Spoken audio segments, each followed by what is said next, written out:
Here we are, and it's amazing how fast it's gone at championship weekend. On Friday and Saturday, conference championships will be won.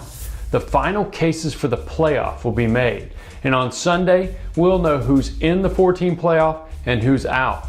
So here's a ranking of the games you have to watch this weekend. Of all the games with impact on the playoff this weekend, Iowa State at TCU seems the least dangerous for the playoff contender.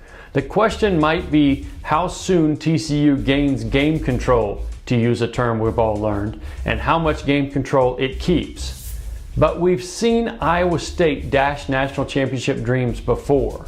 Remember 2011, Oklahoma State in overtime? That was a different time, a different team, a different place. But this is why they actually play the games.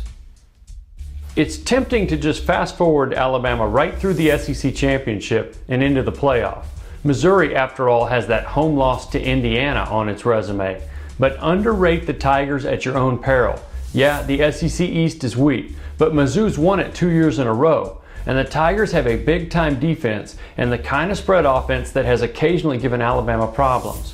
Alabama should win, but if Missouri somehow pulls the upset, we might be staring at an unfathomable reality. No SEC team in the college football playoff. Everything changed for Ohio State last weekend when quarterback J.T. Barrett went down with a broken right ankle. The Buckeyes sit at number 5, just outside the playoff field. But as they play Wisconsin for the Big Ten Championship, it's a lot more than win and you're in. The selection committee is charged with evaluating the impact of injuries, so they'll be watching Ohio State closely to see how the Buckeyes perform with Cardale Jones at quarterback. If they perform well, maybe the committee projects them as a playoff quality team. But right now, winning should be the only thing. Wisconsin would have been a challenge even with J.T. Barrett. Now the Badgers seem even more formidable. The big games of championship weekend actually kick off Friday when Oregon and Arizona square off in the Pac-12 championship. The Ducks have been the most impressive team in college football in the second half of the season. Win, and they might just be the playoff's top seed. But winning against Arizona, that's the problem. The Wildcats beat Oregon and Eugene back on October 2nd. And now, ranked number 7, if they could beat Oregon for a second time, it might not matter that Arizona has 2 losses. They would have a very strong playoff resume.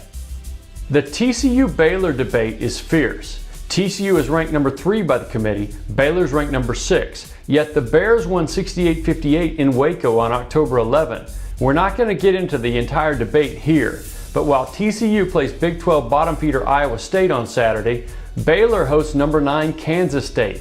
Can the Bears make a statement, and would it be enough? And how about this? Could the Big 12 get 2 teams into the playoff? That's not far-fetched. But Baylor's closing argument against Kansas State should be a compelling thing to watch. Florida State is undefeated but falling. The Seminoles keep winning, but they keep falling behind mediocre teams and then having to rally. And the selection committee is clearly unimpressed. They dropped them all the way to number 4 in this week's next to last set of rankings. Here comes Georgia Tech. Fresh off of a win over rival Georgia, the Yellow Jackets have that really hard to prepare for triple option offense. Could the Yellow Jackets be the team that finally grabs the lead and hangs on? Or, even in a win for Florida State, would another tight squeeze be enough to bump an unbeaten team right out of the playoffs? Probably not, but we're going to watch.